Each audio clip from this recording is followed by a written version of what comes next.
不要叫了。that's okay.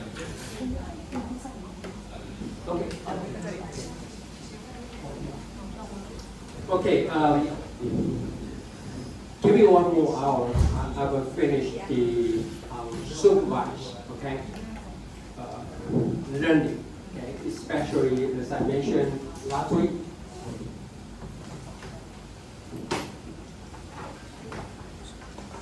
Because spectral processing you may not be familiar with, so just give me 30 minutes or so. Now, for spectral processing, it's based on the graphic field. Okay, it's based on graphic field. So for this case here,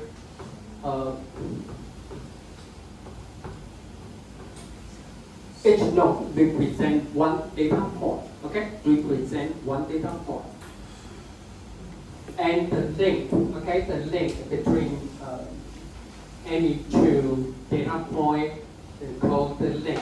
Okay, so I use AIJ, okay, to represent, and AIJ could be 0 or 1. Okay, 0 means there's no connection between these 2 nodes. Or AIJ could be a distance. Okay, then it could be an ingredient distance between node I and node J, or data point I, data point J. Remember, all the data points, they are feature vector. They are vector. Okay, not scalar. They are vector. Okay, so and then for this example here, for this. Based on the graphic theory, we try to find an optimal cut. Okay, just like this, we can cut the graphic into 2 subgraphics. Okay, by measure some of the similarity of one, but then we can convert this graphic cut problem into a cluster problem. For this case, apparently we have 2 clusters, right? All the data points. On the left-hand side of the curve belong to 1 class, and the data point on the right-hand side will be another cluster. Okay, that's the spectral cluster. I will give you the example, but before that, let's go through the algorithm for spectral clustering. Okay, it's a very smart way to find the top and also find the cluster. Okay.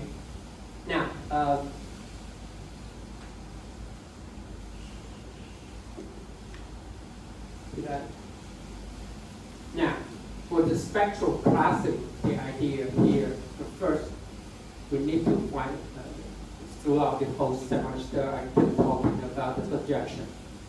Now, again, it's about the projection. 他在做投影，他只是在做投影。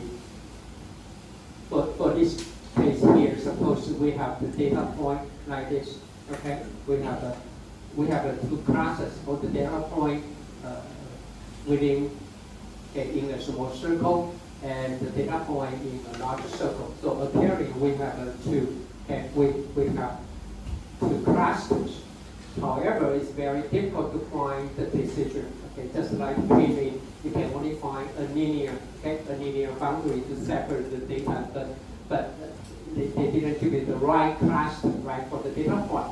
Now, for the spectral clustering, it goes this way. First, we try to find the projection. We find the projection. So for this case here, we convert all the blue data points here, okay, to make them closer to each other, and then convert the red data point into another location here. So if you have the data points separated like this, then again you can apply K-mean to separate all the data points into 2 classes, right? It's much easier compared with the original distribution of the data point in this case in near a polynomial. Okay, this is the function to do that. So first you need to learn is how to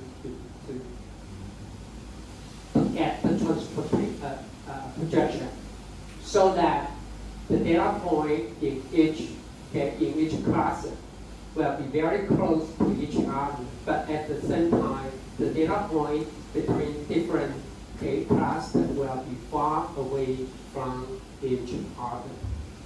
That is the purpose, okay, of the spectral cluster. So let me summarize one more time. We find the projection, okay, find the projection. So after we project the data point into the new projection back coordinate, that will make the separation much easier, which means you can go back and use the very simple K-means algorithm. Now, the second information provided by spectral cluster, it will tell you how many clusters. Okay, how many clusters? Well, could be, it may not be right all the time, but it will provide this information for you. Well, eventually, everything is about eigenvalue and eigenvector. Okay? 它用的就是eigenvalue 跟 eigenvector. Now, so now the question is how to form the matrix so that we can calculate the eigenvalue and eigenvector. The eigenvector will tell you the projection direction that will well separate all the data points in different clusters.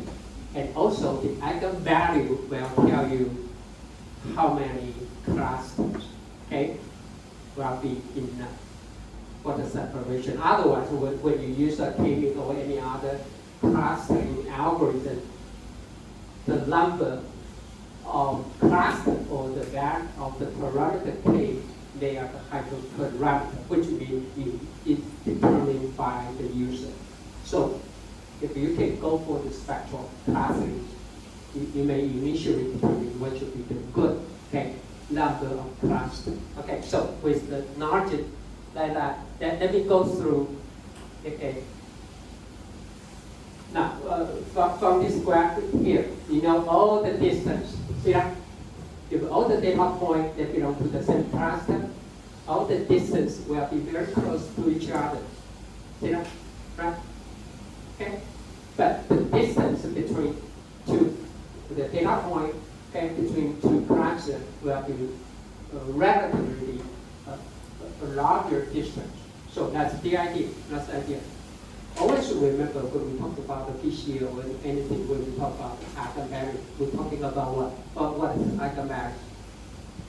When you interpret it as in statistics, eigenvalue is what? It's the variance. So basically, all the variance for the data point in the same class, the variance will be very small. However, the variance which get in different clusters will be larger. That's the idea. Okay. Now, so how to form the matrix so that we can extract the information about the projection direction and about the number of clusters. Okay. So if you cannot quite understand the procedure, that's the point. I will give an example. Okay. So let me go through it very quickly. First, we get a set of data points S1. So suppose we have a data point, and each one is a vector, okay? Which means we have L features.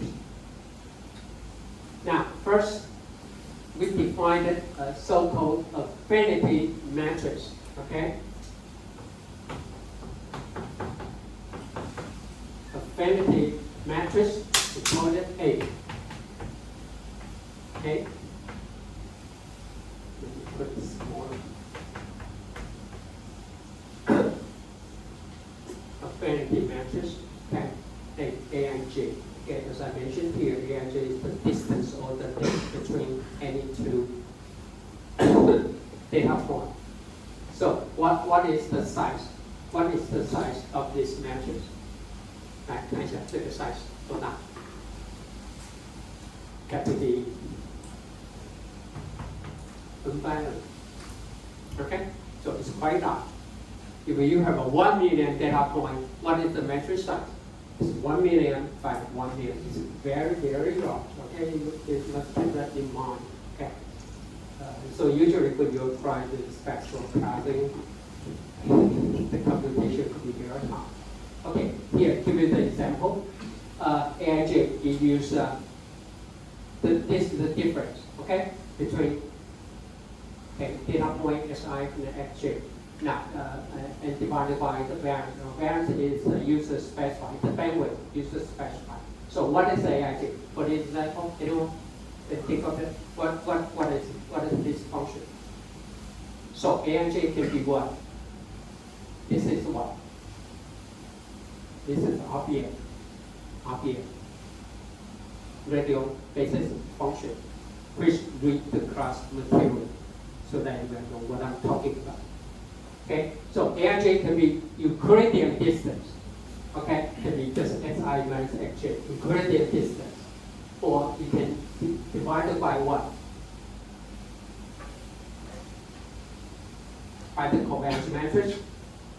Then that will be no distance. But for this case, because you just calculate the difference between SI and SJ, so there's no way you can calculate the covariance matrix. Okay, so the first thing you can do is you can calculate the Euclidean distance, or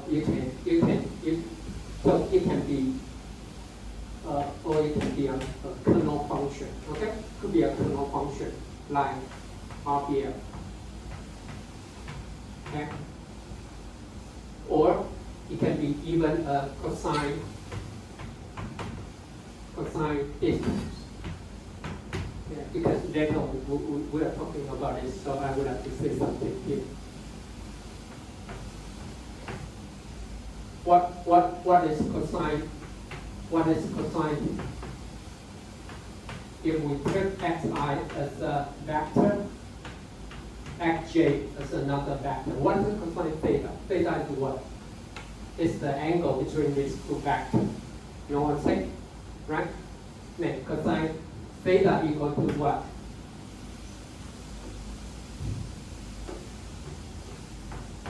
If I put so that you know, then divide by the length. Right? That's how we define.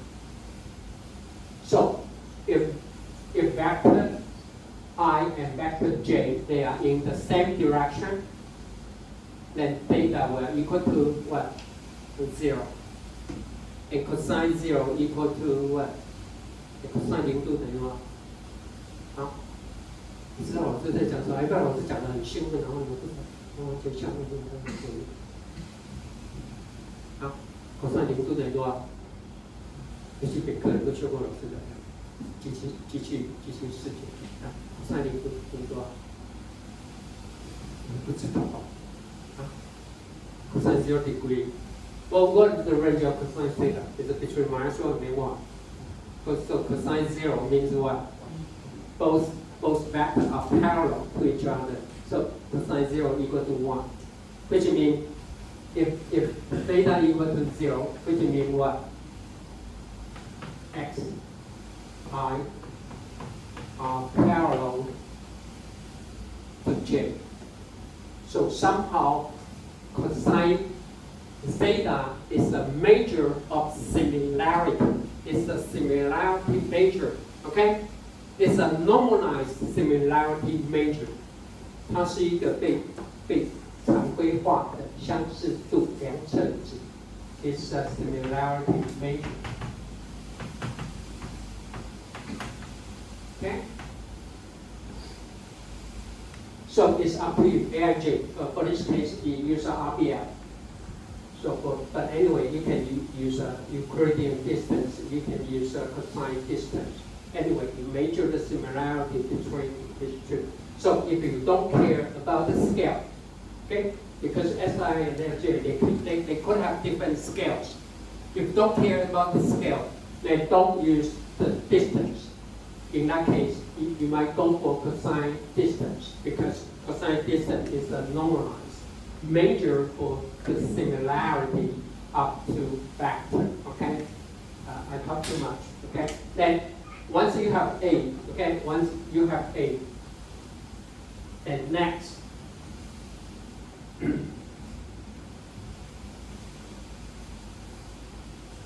Then we define another matrix. Okay, D called diagonal matrix. Diagonal matrix, which is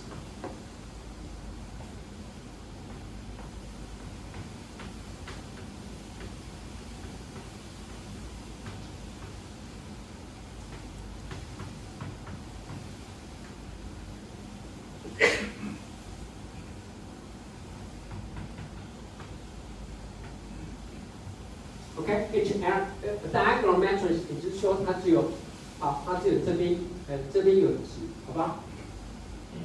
这个就叫 B B B B 2就 B N N，OK，and any all others of diagonal elements have the value of 0. Okay, this code.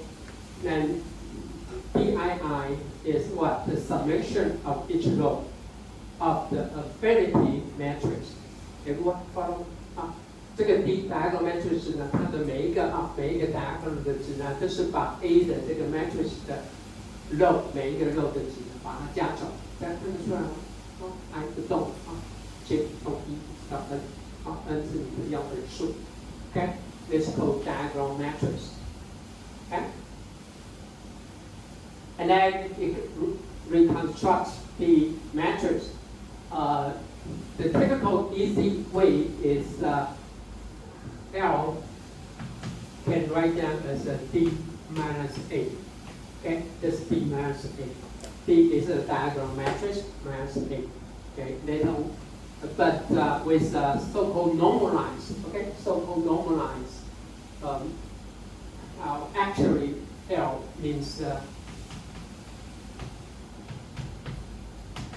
Laplacian. Okay, you can calculate the Laplacian matrix.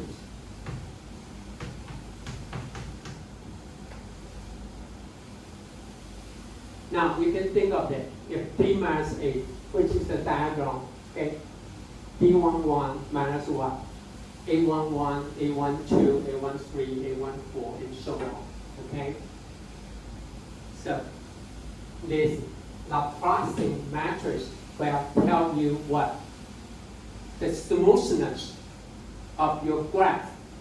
Okay? That's right. Why call Laplacian? Now again, let me ask all the type tech. You have learned about the Laplacian operator. What is the Laplacian operator? In image. Now, 4 or 3 Laplacian operator. 对它的这个都说过，来讲3乘3 Laplacian operator 要做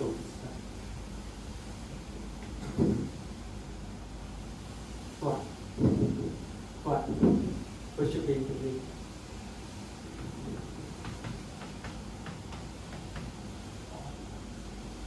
You remember that? Cool. The summation is 0. What is the purpose for this filter? You can find the edges. If you have something like this, right? You put the operator here, the output will be what? 0, very close to 0, because the background is quite uniform. But when you put the Laplacian operator right here, it will show you quite a lot difference for the pixel between edges. Now, it's also true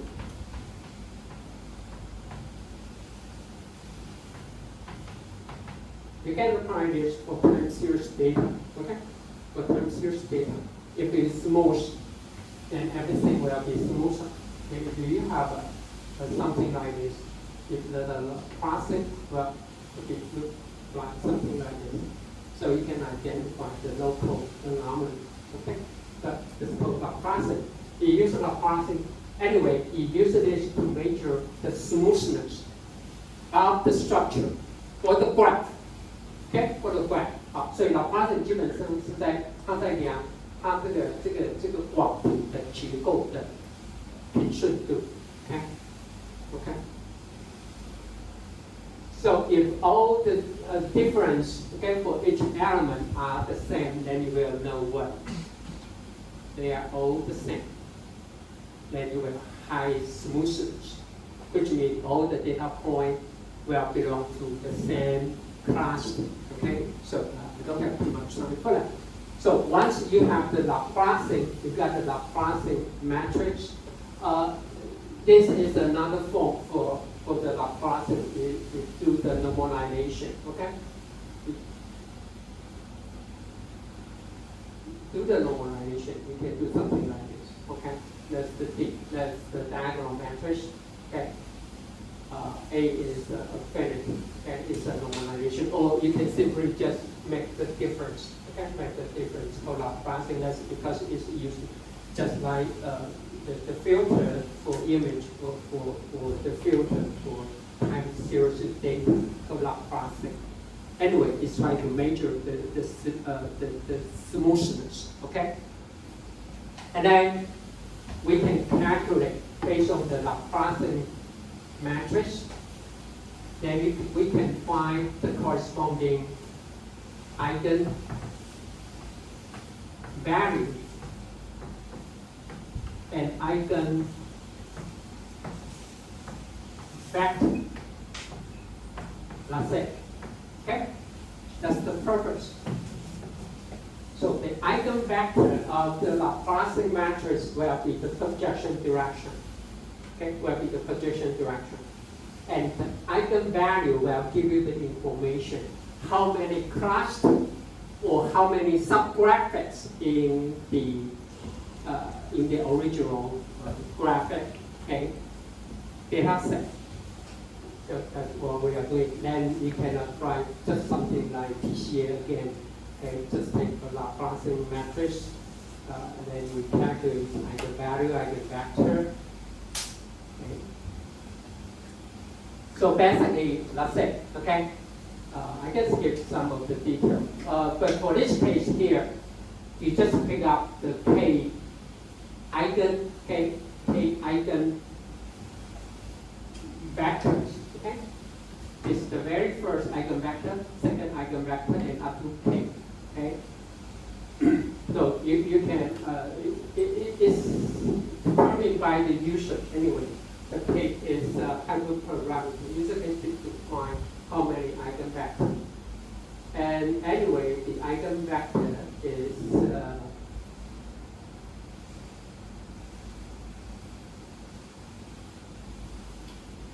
now because I didn't try it, but you have better change this to the smallest eigen.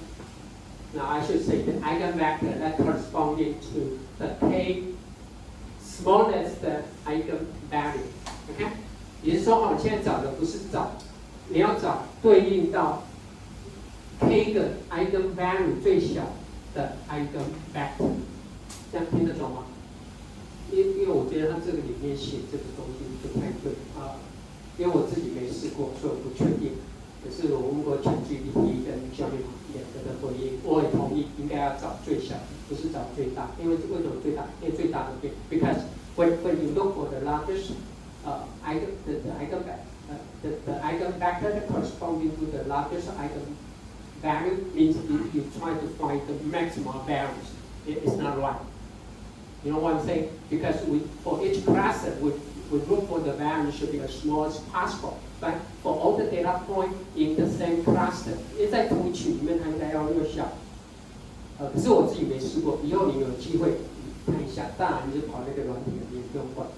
可是基本上应该是找最小的最小的，因为它的变异才是最小。Because we look for the projection direction that will give the minimum values. Okay. And each one will be a class because we expect all the data points in the same class should have the minimum values, not the largest values. Okay, so that's the only thing you need to do. Then we can normalize. And finally, then you can use this K eigenvector for projection, right? For projection, then you can produce a K new data point in the new coordinate. Okay, you know what I'm saying, right? And finally, you can just apply K means one more time for the final cluster. Okay, so that's it. That's the basic procedure. okay, for the structure classic. I mean, good for you. You just need to understand what's going on here when you run the science kit. You need just provide the required hyperparameter good enough. Okay, even though you don't provide it, it still can differentiate the eigenvector. Okay, and eigenvalue. Now, any questions? So let me give you an example. Okay, a very excellent slide to present the idea. Okay, the idea. Now let's skip.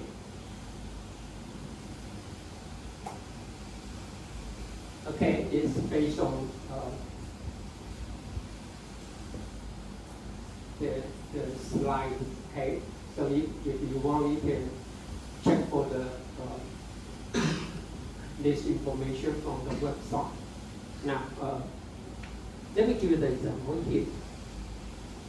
Initially, we have a 10 data point. Okay, 1, 2. Okay, starting from 0, 0, 1, 2. Okay, 3, 4, 5, 6, 7, 8, 9. Totally, we have a 10 data point. And apparently, we have 2 clusters, right? 3, 4, 5, 6, 7 should be belong to the same class. And there's a connection, right? Between, for example, for node, okay, for sample 0, it has what? How many connections? You have the 1, 2, 3, 4. It got 4 connections, right? 好，这个 node 里它有4个连接 ，OK， 好，它可以连到1 ，they connect to node 1, node 2, and node 8 and 9, okay, the connection. That's the original example here. Now, first we are talking about the adjacency. It's a different than actually we are talking about the affinity at matrix A. Okay, adjacency matrix A. Now, based on the graphic like this, suppose now we care only about if any pair of the data points they are connected or not. Okay, which means the distance is either given by 0, which means no connection. 1 it means 2 data points are connected to each other. Okay, so for this case here, as I mentioned, the data matrix size should be n by n. For this case, it should be 10 by 10 because we have a 10 data point. Now, the very first one will be node 0. Okay, node 0 here. Okay, node 0 here.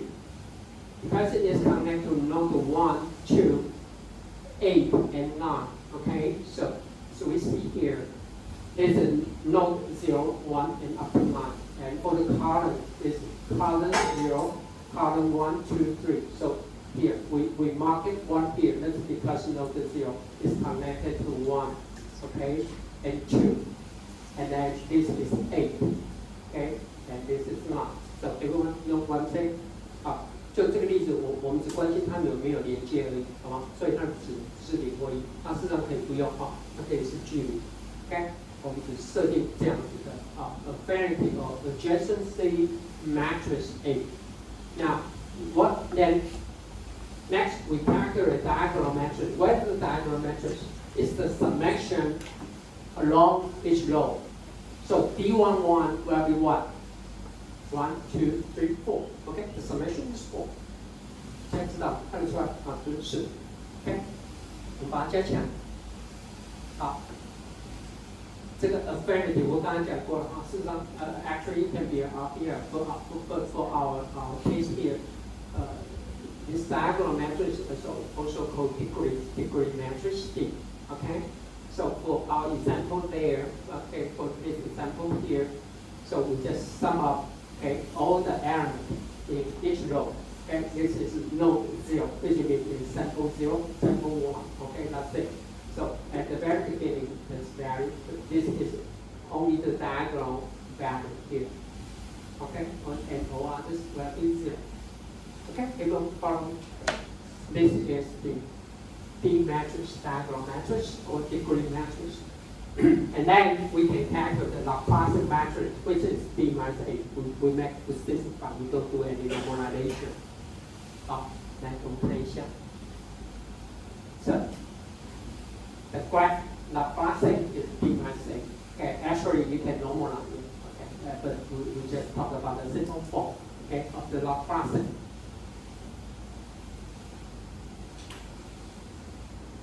Okay, so this is our Laplacian. Okay, you can see the diagonal will be just like the original. Okay, like the original degree matrix, and all other will have. So you can see this value here will tell you the structure, will tell the structure about the graph. 这个图呢，它到底里面的the solutions about the graph. Okay, you can give you this information. Okay, give you this information. As I mentioned, this could be a summation of the distance, no matter if it's the Euclidean distance or RBF distance or cosine distance at the point. Okay, for our this case here, we simply use a binary link, okay, either 0 or 1. And then once you construct this diagonal Laplacian matrix, then we can show for its eigenvalue. Now, let me show.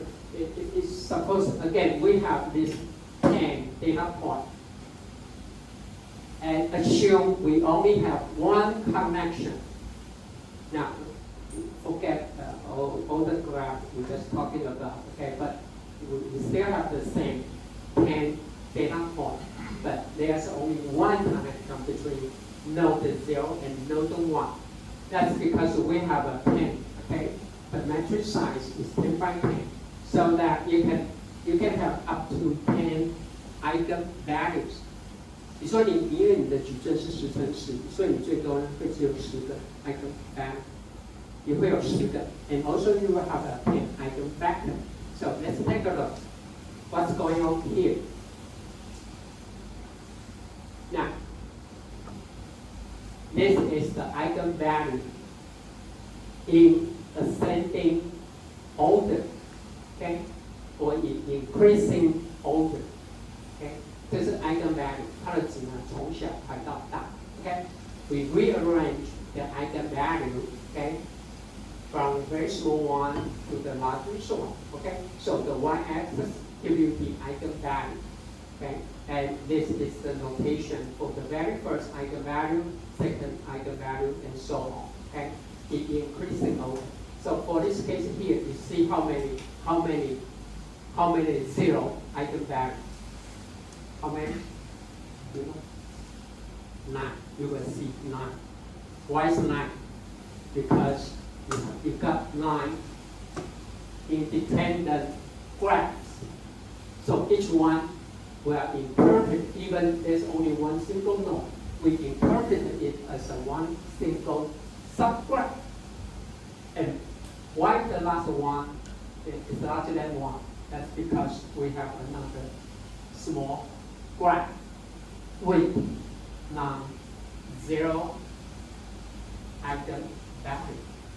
So from this example, we will show you the eigenvalue, okay, of the Laplacian matrix will give you a very, very important information about the structure of the graph. And also from here, you will know how many clusters or how many subgraphs, okay, you can get, okay.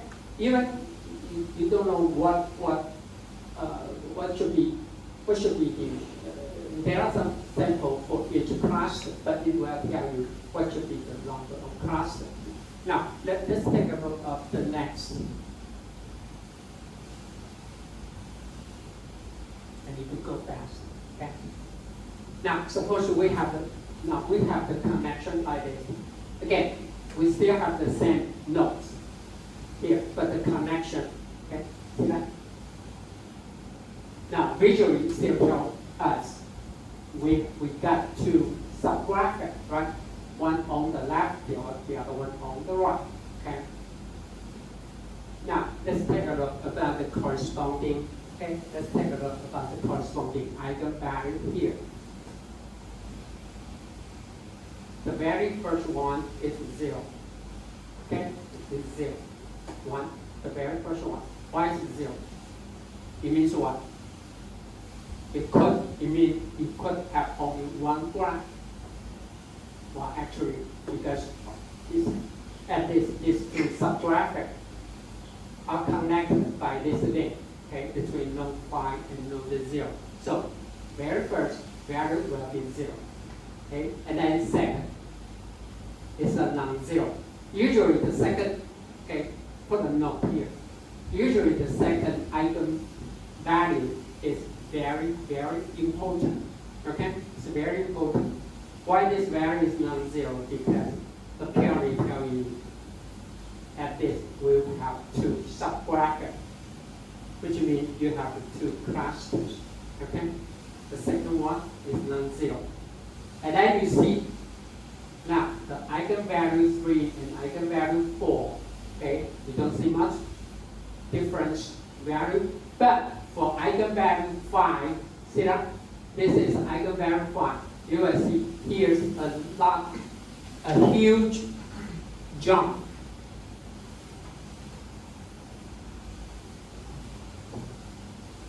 So eigenvalue 5 and eigenvalue 4, this is quite large. Okay, this value is called eigen gap. Okay, called eigen gap. If you can find a large gap, okay, for this case here between 4 and 5, it indicates what? You have 4 subgraphics. Which 4 could be 1, 2, 3, and 4. See that? So from the eigenvalue, okay, all the increasing value will give you a lot of information about the structure of the graph, or the number of subgraphic, or the number of clusters. Okay, it gives you a lot of very useful information for that. Okay, that's the idea. The first, when you apply spectral classing, it can give you the additional information by the value, the eigenvalue. Now, for this case, now that's a lot. That's a lot. Usually, we won't take the eigenvector that have 0 eigenvalue. If this eigenvector, you use this eigenvector, the corresponding eigenvector that have the 0 eigenvalue, what will happen? When you do the projection, what will happen? Do you know that? When you do the projection, it means all the 10 data points will project into the same location in the new coordinate, which means you cannot separate all the data points from the new coordinate. You know what I'm saying? 就第一个哈，一般哈。对应到 eigenvalue 等于0，那个 eigenvector 不要拿来做投影啊，不要用，因为它会把所有的点都投影到同一个地方，同一个地方你就没办法分嘛。Okay? Of course, the largest one you should not use also because it's diversified. There's no way you can tell which will be the best. Okay? See that? For this one, the 10 definitely will be very large, which means you can separate each node or each point into an individual subgraph. Okay, so definitely, usually we don't. First, you will delete, okay, the eigenvector that corresponding to the eigenvalue, 0 eigenvalue, and also we won't put the largest one because it gives you a very large variance, which will make the separation of the data point into different clusters very different because the variance is too long. So anyway, the number of clusters you should look for the one, okay, that will return a very large eigen gap, 就是那个 gap 很大的时候可以往那边跳。So based on this example, either you have a 2 subgraphic or 4 subgraphic, of course, and well, because that's too large, usually we won't. This eigen gap is also very large, but usually we don't go for that. Usually we don't go for that. But for this case, Here we have a 2 subgraph or 4 subgraphic. Okay, that will be more meaningful. Okay, so that's something you can do even in a very high dimension space. 这是我们直接分析，然后呢，找它对应的这个小的 eigenvalue 去做投影。Okay, you find for this case, if you make the cut right here, it means you find the what 1, 2, 3, these 3. Okay, eigenvalue, okay, eigenvalue, and then you do the projection. Then you will give you a very clear separation of the data point into a 4 subgraphic or into a 4 class. Okay, so that's something you can learn from it. Okay, that's the case here. Okay, suppose we separate into 4 subgraphic. So each one, okay. So that into a 2 subgraphic. So we have a cluster 1 and cluster 2. But if we decide to make it 4 subgraphics, okay, you can read the details. Okay, so for this case here, then we have these 3 data points as 1 class and another data point for it. Okay.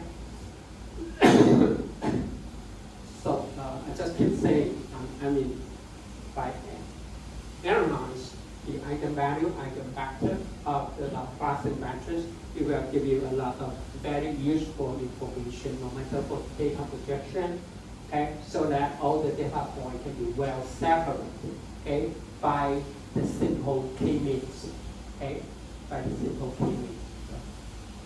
I give more information. We can do this so-called normalized Laplacian. That's if you want, I just show you, or you can do the normalized Laplacian. Okay, you just follow the figure here. Okay, so that's about the spectral classic. Okay, give you all the information because you may not quite familiar with this concept because most of the classic algorithms you are familiar with is k-means or fuzzy c-means, right, for DBCM. Okay. But as you say here, the DBSCM is a special case of the spectral class. Okay. You can read the details if you want. Okay, so that's all about I need to say about the classic because I still quite mixed, okay, but I won't say anything more. But when you use this spectral classicity to handle a big data, as I mentioned here, if you have a 1 million data point, the matrix size will be 1 million by 1 million, which will be too long. So here's suggestion, okay, especially for the big data analysis. The algorithm here is first, okay, suppose you have a 1 million, okay, suppose you have a 1 million data point, okay. Now, we want to reduce 1 million to 10,000, for example, okay? Now, how to do it? You can do something like this.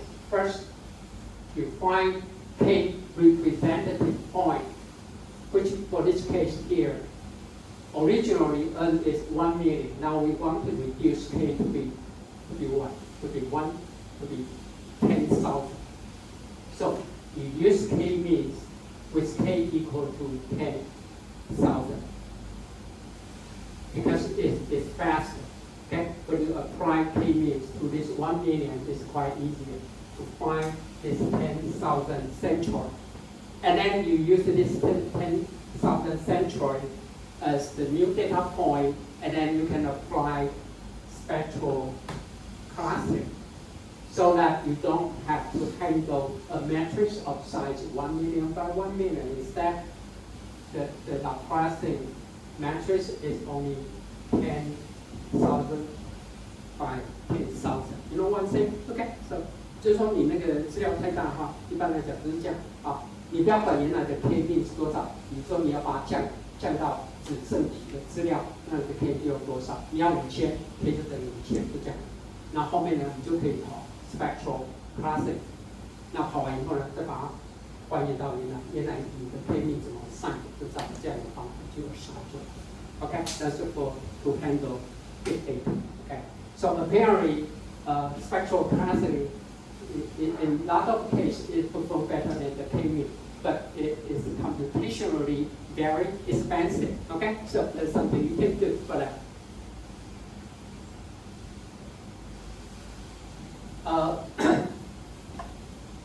There's some researchers, okay?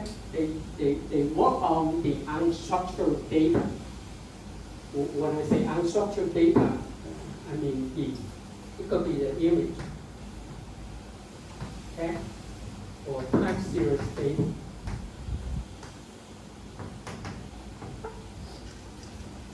Because we don't have the feature vector for image or time series data or for video. So here's an algorithm. Okay, you can find it from the GitHub called deep cluster. Here's how you do. Because we are talking about supervised classing, right? So there's no level. Okay. So first, you can apply CNN, okay, to extract the feature, and then you use the feature, okay, for classification, okay, for classification, for class, I'm sorry, based on the feature, okay, for cluster, and based on the cluster, you assign the level to each data point, and then we go back to retrain the model because this CM model it requires a level, right, for each sample. You know what I'm saying? So it will iteratively to update to what? The level and the feature based on the learned level. So that's you will iterate. You know what I'm saying? Initially, you randomly assign the level for each individual sample. Then we train the CNN to extract the features. Once you have the feature, you can use it for classing, no matter it's K-mean or spectral. Then, and when you have the classing, then you can have the pseudo level. Then then you take the pseudo level as the ground truth, then you can retrain your CNN. With the better CNN, you can extract the better features. And with the better feature, then you can do better classing. So you need to go the road. Okay, that's the idea. Okay, so deep cluster. And then here comes a new version for deep cluster. That's called, skip the details. Okay, it's called 09 deep cluster. Okay, it's based on the modification of the deep cluster. Okay, so if you want, then you can take a look how you do. Why is it called 09? But I just show you the graphic here. Okay, for the training. Okay, you can see the line here, the training. Okay, there's the loss function over the iterations. You can see the training is quite poor, right? See a lot of variation. But this is the training process for online. It is much more smoother and converges well. Okay, so let's see and take a look. Okay, and finally, okay, just give me one more minute. And finally, this is something you can do. It's based on auto encoder. Okay, no matter it's CAE or VAE, you can use auto encoder to extract the what? The hidden variable. Okay, hidden variable. But with this approach, the objective function, okay, first is based on trying to minimize, the first term is trying to minimize the reconstruction error, just like any other convolutional autoencoder, right? But the second term here is trying to minimize the cluster, okay? For example, it's trying to minimize the average distance for all the data points to the central, okay? That's it, okay, so that's it. So it takes the clustering result as a parity term, and lambda is a user specified. It depends on what you focus more on, the reconstruction error or the clustering performance. So you need to struggle between these two. But for me, I will simply suggest if you just do this into two-step, okay? Now, you just extract the Z, then you can go for any class algorithm. That would be much easier. But for this term here, it combines the loss function, okay, one for CAE or VAE, the other one for class 3 L. That's it. Okay? But the training could be more difficult to converge. So for me, if you do need to apply image or time series, I would simply suggest first you just go for an autoencoder to extract the feature and use the feature to train all the classing algorithms you learn. But this is separate, they work separately. Okay? They are not dependent. Not just like the deep classing or online classing or just like this one. Okay? The model name here is called YuanZe, and also you can download the model from GitHub. Okay, so that's something you can do. Okay, but if you don't want it, if you are familiar with the autoencoder, just go try it and run another classing algorithm from science can run.